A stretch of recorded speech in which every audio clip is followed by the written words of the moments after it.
ایسا نہ کر کے ایک ناجائز راستہ اختیار کیا ہے، اور زنا ہمارے سماج کے نظام کو تباہ و برباد کرتا ہے۔ جو ایک نسب کے محفوظ رکھنے کا نظام اسلام نے بنایا کہ ہر ایک کا نسب محفوظ ہے، کہ بھئی کون سا بندہ کون کس کا بیٹا ہے، کون کس کی بیٹی ہے، کون کس کا چچا ہے، کون کس کا تاؤ ہے، وہ سارا ایک نظام محفوظ ہے نکاح کے ذریعے سے۔ اور جہاں نکاح نہیں ہوتے ہیں وہاں نسب محفوظ نہیں رہتے ہیں، کوئی پتہ نہیں کہ بیٹی ہی باپ کے نکاح میں آ جائے۔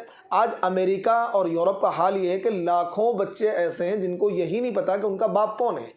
اب وہ لڑکی بھی ہے، لڑکے بھی ہیں۔ اب ظاہر سی بات ہے، اس کو ایک لڑکی ہے، اب وہ بڑی ہو گئی، اسے پتہ ہی نہیں میرا باپ کون ہے۔ اب ایک انسان کیا ہو سکتا ہے، کل کو اسی لڑکی سے شادی کر لے، اسے پتہ ہی نہیں میرا باپ کون ہے، اس مرد کو بھی نہیں پتہ ہے کہ میری بیٹی کون ہے۔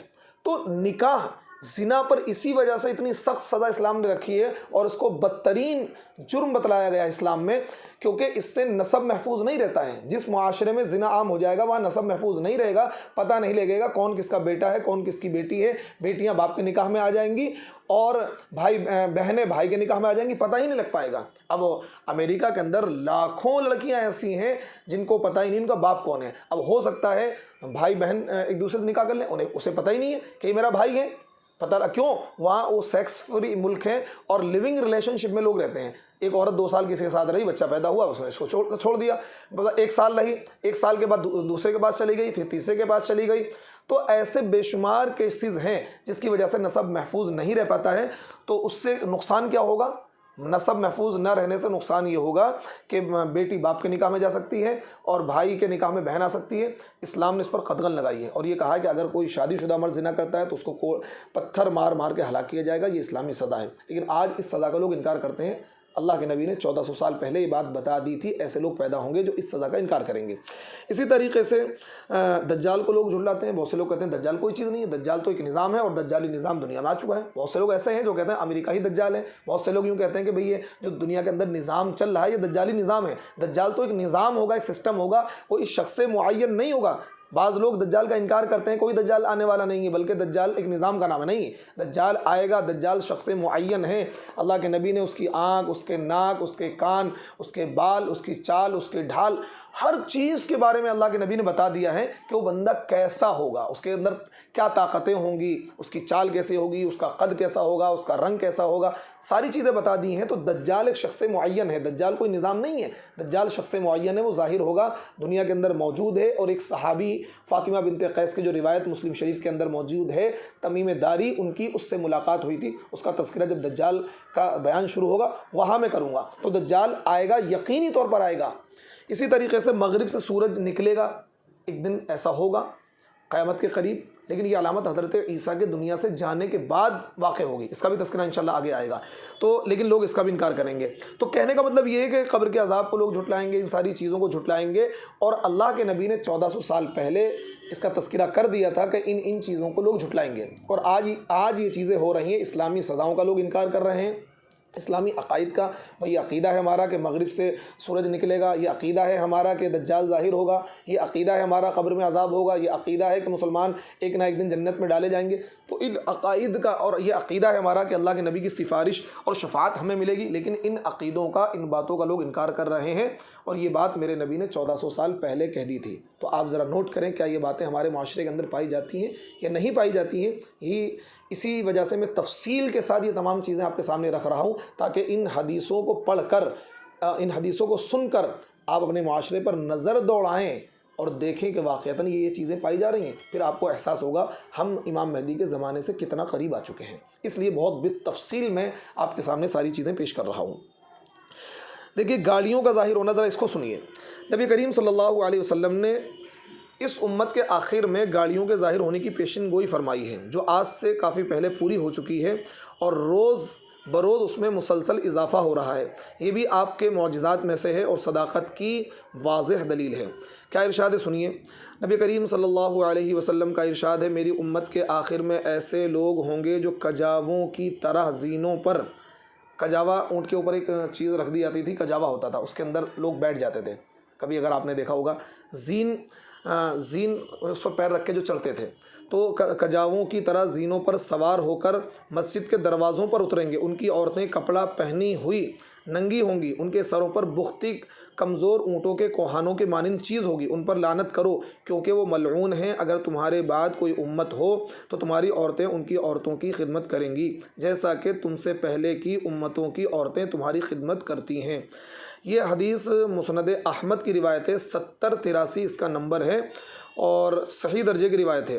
علامہ البانی اس حدیث کے بارے میں کیا کہتے ہیں سن لیجئے، پھر اس کے بعد میں اپنا تبصرہ کرتا ہوں۔ علامہ البانی اس حدیث کی شرح میں فرماتے ہیں کہ اس حدیث میں نبی کریم صلی اللہ علیہ وسلم کا علمی اور غیبی معجزہ ظاہر ہوتا ہے، کیونکہ اس میں موجودہ زمانے کی فاخرانہ گاڑیوں کی طرف اشارہ ہے جس میں سوار ہو کر لوگ مساجد میں آتے ہیں اور مساجد میں جنازے لے کر جنازے کے ساتھ جانے کے لیے حاضر ہوتے ہیں، اور جنازے کی نماز پڑھے بغیر باہر دروازے پر گاڑیوں میں کھڑے رہتے ہیں۔ جب جنازے کی نماز ہو جاتی ہے تو جنازے کے ساتھ قبرستان جاتے ہیں۔ السلسلۃ الصحیحہ کے اندر یہ روایت ہے اور اس کی تشریح علامہ البانی نے یہ کی جو میں نے آپ کے سامنے پیش کی ہے۔ تو آپ یہ دیکھیے، اللہ کے نبی نے ارشاد فرمایا کہ لوگ اپنی اونٹ کے کجاووں کی طرح زینوں پر سوار ہو کر آئیں گے، مسجد کے گیٹ پہ اتریں گے۔ تو آج دیکھ رہے ہیں آپ، یہاں تو ہندوستان میں کلچر کم ہے، جو اسٹینڈرڈ علاقے وہاں بھی ہے، آپ عرب کنٹریز میں جائیے، لوگ گاڑیوں میں بڑی بڑی اور مرسیڈیز گاڑیوں میں آئیں گے اور مسجد کے گیٹ پہ اتریں گے اور سیدھا مسجد میں جائیں گے۔ تو آج یہ بات اللہ کے نبی نے 1400 سال پہلے کی تھی، گاڑیاں اس انداز سے ظاہر ہوں گی۔ آج اس پر کتنی گاڑیاں، لاکھوں کروڑوں اربوں گاڑیاں دنیا کے اندر ہیں، اور یہ چیز بالکل یہ علامت بھی پوری ہو گئی ہے۔ ایک بات جو اس حدیث میں اللہ کے نبی نے ارشاد فرمائی کہ عورتوں کے سروں پر اونٹ کے کوہان کی طرح کوئی چیز ہوگی۔ دیکھا ہوگا آج ایک فیشن چل رہا ہے، عورتیں کیا ہے، بال یوں اس طرح، یہاں پر یوں اس طرح وہ بال کو رکھ لیتی ہیں، تو یہ بالکل ناجائز ہے۔ اللہ کے نبی نے ان پر لعنت کی ہے۔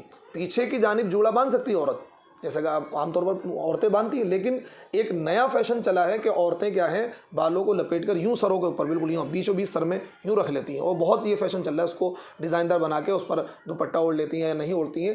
تو ایسی عورت پر اللہ کے نبی نے لعنت فرمائی ہے۔ اونٹ کے کوہانوں کی طرح ان کے سروں پر کوئی چیز ہوگی، یعنی وہ بال کو اس طریقے سے وہ کریں گی کہ اونٹ کا کوہان، جیسا کوہان اس کو بولتے ہیں، اونٹ میں دیکھا ہوگا آپ نے ایک ہڈی سی ہوتی ہے جو ابھری ہوتی ہے، تو اس سے تشبیہ دی ہے عورتوں کے سروں کو اللہ کے نبی نے۔ اونٹ کا جو کوہان جیسا اونٹ ہوتا ہے، بیچوں بیچ اونٹ میں ایک چربی ہوتی ہے۔ اگر آپ نے کبھی اونٹ کی قربانی کروائی ہو، میں نے تو ایک مرتبہ اونٹ کی قربانی کروائی تھی، وہ جو کوہان ہوتا ہے اس طرح ہوتا ہے، ایسے بنا ہوا ہوتا ہے، وہ اس کو کوہان بولتے ہیں۔ تو وہ چربی ہوتی ہے، جب وہ کاٹیں گے تو پوری چربی نکلے گی، تو اس طریقے سے بنا ہوا ہوتا ہے۔ تو ایسے ہی مطلب وہ چیز ابھری ہوئی ہوتی ہے۔ اسی طریقے سے عورت کے جو سر پر جو وہ ہوں گے بال، وہ ابھرے ہوئے ہوں گے، ایسا لگ رہا ہو جیسا اونٹ کا کوہان ہے، اونٹ کے اوپر جو چربی ہوتی ہے ابھری ہوئی۔ تو اس چیز سے اللہ کے نبی نے 1400 سال پہلے تشبیہ دی تھی، اور اس وقت تو تصور بھی نہیں تھا اس چیز کا، کیونکہ عورتیں تو بہت سمپل رہتی تھی، پردے میں رہتی تھی۔ اللہ کے نبی نے 1400 سال پہلے کہہ دیا کہ عورتیں اس انداز سے رہیں گی، اور ایسی عورتوں پر اللہ کے نبی نے لعنت فرمائی ہے۔ دیکھیے، لوگوں کا غم اور پریشانیاں بڑھ جائیں گی۔ دیکھیے کیا ہے، نبی کریم صلی اللہ علیہ وسلم کا ارشاد ہے کہ قیامت کی نشانیاں اور بلائیں نازل ہونے کی علامتیں یہ ہیں کہ عقلیں ختم ہو جائیں گی اور سمجھ ناقص ہو جائیں گی، لوگوں کے غم بہت زیادہ ہو جائیں گے، حق کو پہچاننے کی علامات اٹھ جائیں گی، اور ظلم و ستم پھیل جائے گا۔ یہ حدیث الفتن کے اندر ہے، اس کا حدیث نمبر ہے 124 اور 112۔ نعیم ابن حماد کی جو کتاب ہے الفتن، اس کے اندر فتنوں کے تعلق سے احادیث تقریباً 1500 احادیث ہیں، تو یہ حدیث اس کتاب کے اندر موجود ہے۔ اور یہ علامت بھی کہ آج لوگوں کا غم اور پریشانیاں بڑھی ہوئی ہیں، آدمی مالدار ہے، پیسے والا ہے، کروڑپتی ہے، اربوں پتی ہے، لیکن غم ہے اس پر۔ ایک جو اطمینان قلبی، جو فرحت و شادمانی زندگی میں ہوتی ہے، وہ چیز نہیں ہے۔ کوئی اولاد سے پریشان ہے، کوئی محلے سے پریشان ہے، کوئی پڑوسی سے پریشان ہے، کوئی کسی کو گھبراہٹ ہوتی ہے، کسی کو بے چینی ہوتی ہے، کسی کو نیند نہیں آتی ہے۔ مطلب غم اور پریشانیاں لوگوں کی بڑھی ہوئی ہیں، جبکہ مال کی، دولت کی پہلے کے مقابلے، آج سے 50 سال 100 سال پہلے کے مقابلے بہت زیادہ فراوانی ہے۔ ہر گھر میں لاکھوں روپے کا تو موبائل ہے، ہر گھر میں کیا ہے، ٹی وی ہے، ہر گھر میں کیا ہے، لاکھوں روپے کا فرنیچر ہے، ایک ایک گھر میں 2 3 4 5 گاڑیاں ہیں، سب کچھ ہے، ساری باتیں ہیں، لیکن لوگوں کا غم اور پریشانیاں پہلے کے مقابلے میں بڑھ گئی ہیں۔ تو یہ دیکھیے، اللہ کے نبی نے 1400 سال پہلے یہ بات ارشاد فرما دی تھی کہ لوگوں کا غم اور پریشانیاں بڑھ جائیں گی، تو یہ علامت بھی پوری ہو چکی ہے۔